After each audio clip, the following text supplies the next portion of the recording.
नमो तस्सा भगवतो अरहतो सम्मा सम्बुद्धस्सा नमो तस्सा भगवतो अरहतो सम्मा सम्बुद्धस्सा नमो तस्सा भगवतो अरहतो सम्मा सम्बुद्धस्सा। नमस्ते भारतवासियों, धम्म ज्ञान चैनल पर आपका सहर्ष स्वागत है। आपका दिन मंगलमय हो, भवतु सब्बा मंगलम। आज की वीडियो में हम विनय पिटक के चुल्लवग्ग के शमठ खंडक में आए धम्मवाद, अधम्मवाद, स्मृति विनय आदि 6 विनय के बारे में जानकारी देंगे। वीडियो अंत तक देखिए। वीडियो ज्यादा से ज्यादा शेयर करें। तो शुरू करते हैं। धम्मवाद, अधम्मवाद।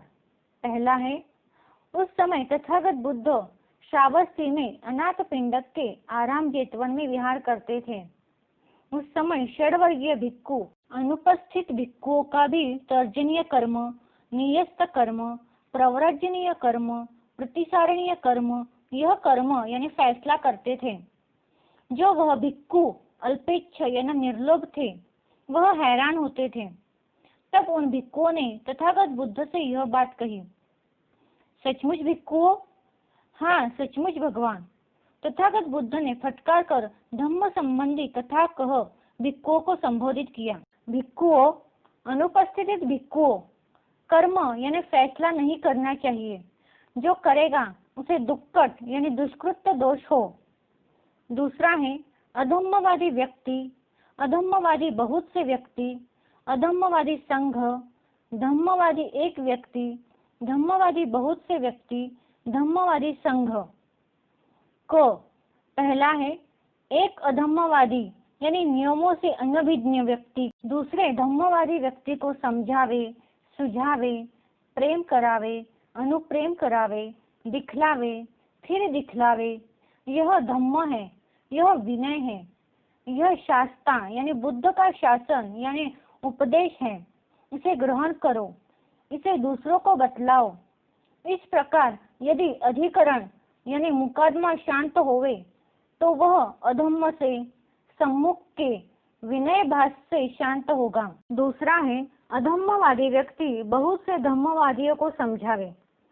तीसरा है, अधम्मवादी व्यक्ति धम्मवादी संघ को समझावे। चौथा है, बहुत से अधम्मवादी धम्मवादी व्यक्ति को समझावे। पांचवा है, बहुत से अधम्मवादी धम्मवादी बहुत से धम्मवादियों को समझावे। छठा है, बहुत से अधम्मवादी धम्मवादी संघ को समझावे। सातवां है, बहुत से अधम्मवादी धम्मवादी व्यक्ति को समझावे। आठवां है, अधम्मवादी संघ बहुत से धम्मवादियों को समझावे। नौवां है, अधम्मवादी संघ धम्मवादी संघ को समझावे। ख, पहला है, धम्मवादी व्यक्ति अधम्मवादी व्यक्ति को समझावे। इस प्रकार यदि अधिकरण शांत होवे तो वह धम्म से सम्मुख विनय से शांत होगा। दूसरा है, धम्मवादी व्यक्ति बहुत से अधम्मवादियों को समझावे। तीसरा है, धम्मवादी व्यक्ति अधम्मवादियों को समझावे। चौथा है, बहुत से धम्मवादी अधम्मवादी व्यक्ति को समझावे। पांचवा है, बहुत से धम्मवादी बहुत से अधम्मवादी व्यक्तियों को समझावे। छठा है, बहुत से अधम्मवादी अधम्मवादी संघ को समझावे। सातवां है, धम्मवादी संघ अधम्मवादी व्यक्ति को समझावे। आठवां है, धम्मवादी संघ बहुत से अधम्मवादियों को समझावे। नौवां है, धम्मवादी संघ अधम्मवादी संघ को समझावे। स्मृति विनय आदि 6 विनय। स्मृति विनय, उस समय तथागत बुद्ध राजगृह के वेणुवन कलंदक नियात में विहार करते थे। उस समय आयुष्मान गर्भमल्ल पुत्र ने जन्म से 7 वर्ष की अवस्था में अर्हत्व प्राप्त किया था। जो कुछ बुद्ध के श्रावक यानी शिष्य को प्राप्त करना है सभी उन्हें मिल गया था और कुछ करने का न था, न किए को मिटाना बाकी था। आयुष्मान गर्भमल्ल पुत्र ने यह विचार किया, जो कुछ प्राप्त करना था वह सब कुछ मिल गया, अब और कुछ करने को नहीं है, मुझे संघ की क्या सेवा करनी चाहिए। तब उसको यह हुआ, क्यों न मैं संघ को शयन आसन का प्रबंध करूं और भोजन का नियमन यानी उद्देश्य करूं। तब आयुष्मान गर्भमल्ल पुत्र सायंकाल एकांत चिंतन से उठ जहाँ तथागत बुद्ध थे वहां गए। जाकर भगवान को अभिवादन कर एक और बैठ गया। एक और बैठकर भगवान से यह कहा, भंते, आज एकांत में विचार मग्न होते समय मेरे चित्त में ऐसा विचार उत्पन्न हुआ, मैंने जन्म से 7 वर्ष की अवस्था में अर्हत्व प्राप्त किया है, क्यों न मैं संघ के शयनासन का प्रबंध करूं। तथागत बुद्ध ने उसे सम्मति दी और इसी संदर्भ में इसी प्रकरण में धम्म संबंधी कथा कह भिक्षुओं को संबोधित किया। तो भिक्षुओं संघ गर्भमल्ल पुत्र को संघ के शयन आसन का प्रबंधक और भोजन का नियामक यानी उद्देशक चुने। तथागत बुद्ध ने भिक्षुओं को चुनाव की प्रक्रिया समझाई, ज्ञप्ति, अनुश्रवण और धारणा के बारे में समझाया। संघ से दर्भ का चुनाव हो जाने पर आयुष्मान गर्भमल्ल पुत्र हिस्सा हिस्सा करके भिक्षुओं का एक एक स्थान पर जाकर शयन आसन प्रज्ञापित करता था। उस समय में मेतीय और भूमंजक नाम के नए भिक्षु वहां आ गए। संघ के जो खराब से खराब शयन आसन यानी निवास स्थान थे वह उन्हें मिलते थे और वैसे ही खराब से खराब भोजन भी।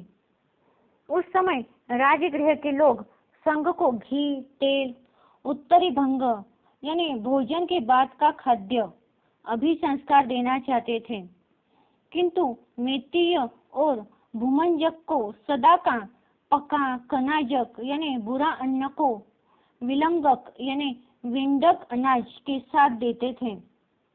वह भोजन समाप्त करने पर स्थविर बोलते थे, आवसो तुम्हारे भोजन में आज क्या था, तुम्हारे क्या था। कोई कोई स्थविर बोलते थे, आवसो हमारे भोजन में घी था, तेल था, उत्तरी भंग था। मेतीय भूमंजक भिक्षु ऐसा कहते थे, आवसो हमारे भोजन में जैसा तैसा पका विलंग के साथ कणाजक था। उस समय कल्याण भक्तिक गृहपति संघ को नित्य चारों प्रकार का भोजन देता था। वह भोजन के समय स्वयं पुत्र स्त्री सहित उपस्थित हो परोसता था। कोई भात के लिए पूछता, कोई सूप या दाल आदि के लिए पूछता, कोई तेल के लिए पूछता, कोई उत्तरी भंग के लिए पूछता। एक समय कल्याण भक्तिक गृहपति के घर दूसरे दिन के भोजन के लिए मेतीय भूमंजक भिक्षुओं का नाम था। तब कल्याण भक्तिक गृहपति किसी काम से आराम में गया और वहां जहां आयुष्मान गर्भमल्ल पुत्र था वहां जा अभिवादन कर एक और बैठ गया। आयुष्मान गर्भमल्ल पुत्र ने धम्मीय कथा द्वारा समुत्तेजित संप्रहर्षित किया। तब कल्याण भक्तिक गृहपति ने प्रहर्षित हो आयुष्मान गर्भमल्ल पुत्र से कहा, भंते, किसका हमारे घर कल का भोजन है। गृहपति मेतीय और भूमंजक भिक्षुओं का। तब कल्याण भक्तिक गृहपति असंतुष्ट हो गया, कैसे अभागे भिक्षुओं हमारे घर भोजन करेंगे। और घर जाकर उसने दासियों को आज्ञा दी, अरे जो कल भोजन करेंगे उन्हें कोठरी में विलंग सहित कणाजक परोसना। ऐसा कहकर वो बाहर गांव चला गया। तब हमें कल्याण भक्ति के घर अच्छा भोजन मिलेगा सोचकर इसी खुशी में मन भरकर नहीं सोए। सुबह भोजन के समय पर दोनों चीवर पात्र ले कल्याण भक्ति गृहपति के घर चले गए। उनको साधारण भात भाजी दासियों द्वारा परोसा गया। कल्याण भक्ति भी नहीं था, उनके घर के लोग भी नहीं थे, केवल दासियों ने उनको भोजन दिया। यह देख उन दोनों भिक्षुओं को बहुत ही बुरा लगा और दोनों भोजन के बाद आराम करने लगे। तब वहां मैत्रेयी नाम की भिक्षुणी आकर पूछती है कि तुम ऐसे उदास क्यों हो। तब उन्होंने सारी बातें बताई और अपने मन की सारी बातें भी बताई। भिक्षुणी को उन्होंने दर्भमल्ल पुत्र के बारे में सब कुछ बताया। उन्होंने कल्याण भक्ति को हमारे बारे में बुरा बताकर हमें अपमानित किया, यह ठीक नहीं है। इसलिए उन्होंने भिक्षुणी को इस संबंध में तथागत बुद्ध से बात करने के लिए कहा। उस भिक्षुणी ने यह बातें बुद्ध भगवान को बताई और तथागत बुद्ध ने भिक्षुओं को बुलाकर सच झूठ के बारे में पूछा। तब उनको यह पता चला कि द्वेष के अग्नि में गिरे हुए मैत्रेयी व भूमंजक भिक्षुओं ने आयुष्मान दर्भमल्ल पुत्र पर निर्मूल दुराचार का दोष लगाया है। तब तथागत बुद्ध ने दोनों भिक्षुओं को पूछा, भिक्षुओं, सच में तुम लोगों ने यह दोष लगाया है? हाँ भगवान, कहकर उन्होंने स्वीकृति दी और तथागत बुद्ध ने उनको फटकारा और भिक्षु संघ को बुलाकर संबोधित किया। संघ दर्भमल्ल पुत्र को स्मृति की विपुलता को प्राप्त होने से स्मृति विनय दे। इसके लिए संघ ने सूचित कर अनुशासन किया और संघ की सहमति से धारणा की और आयुष्मान दर्भमल्ल पुत्र को स्मृति विनय दिया। तथागत बुद्ध ने भिक्षुओं को समझाकर कहा, भिक्षुओं, यह 5 धम्मीय यानी नियमानुकूल स्मृति विनय के दान है। पहला, भिक्षु निर्दोष शुद्ध होता है। दूसरा, उसके अनुवाद यानी बात की पुष्टि करने वाला भी होते हैं। तीसरा, वह यानी स्मृति विनय मांगता है। चौथा, उसे संघ स्मृति विनय देता है और पांचवा है धम्म से समग्र हो देता है। तो आज के लिए बस इतना ही। अगले वीडियो में हम अमूढ़ विनय, प्रतीक्षात्करण, यद्भूयासिक और तत्पपीयासिक के बारे में जानकारी देंगे। अगर आपको यह वीडियो अच्छा लगा तो धम्म ज्ञान चैनल को सब्सक्राइब, लाइक, शेयर, कमेंट करना मत भूलिए। साथ ही बेल के आइकन पर क्लिक करें ताकि अगला वीडियो सबसे पहले आपके पास पहुंच जाएगा। धन्यवाद। Keep supporting.